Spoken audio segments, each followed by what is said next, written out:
Hello friends, welcome back to my channel. எப்படி இருந்த நான் இப்படி ஆகிட்டேன்னு சொன்ன மாதிரி தான் என்னோடய கார்டனோட நிலமை பாருங்கள். இந்த மாதிரி அழகாக கொத்து கொத்தாக பச்சை பசையிலன்னு இருந்த என்னோடய கார்டன் இப்போ எப்படி இருக்குது பாருங்கள். என்னோடய தப்பு தாங்க. ஆக்சுவலாக 1 மந்தாக கொஞ்சம் வேலை இருந்துச்சு, அங்கே எங்கே போக வேண்டிய சூழ்நிலை இருந்துச்சு. ஸோ அதனால் கொஞ்சம் பார்க்காம விட்டுட்டு எப்படி ஆகிடுச்சு பாரு, குச்சி மாதிரி ஆகிடுச்சு ஒவ்வொரு ரோஸ் பிளான்ஸும்.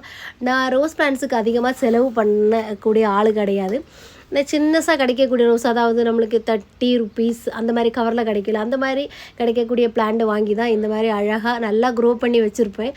ஸோ என்ன ஆச்சுன்னா கொஞ்சம் சுற்ற வேண்டிய நிலமை வந்துருச்சு. ஸோ அதனால தான் இந்த மாதிரி விஷயம். நான் போகன்வில்ல பாருங்கள் வாங்கிட்டு நடணும்னு சொல்லிட்டு 2 மாதமாக அதே மாதிரி வச்சுருக்கிறேன்.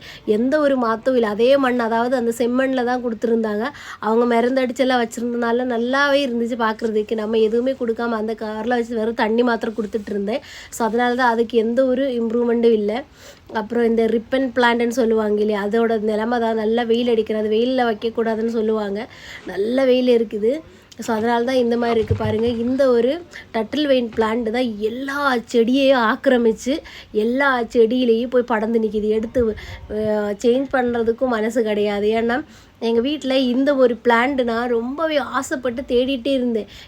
என்னோடய ஃப்ரெண்டு வீட்டுக்கு போகும்போது அவங்க அப்பார்ட்மெண்ட்டு கீழே இந்த மாதிரி நட்டு வச்சுருந்தாங்க.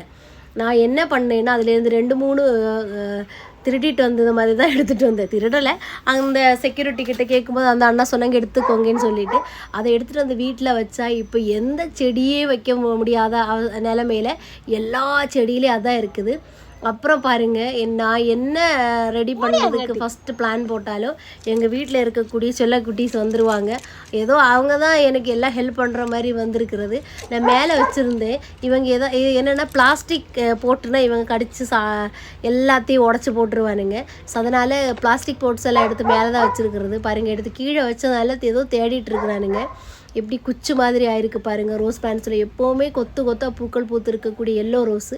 இது என்ன பிளான்ட்டுன்னே தெரியல.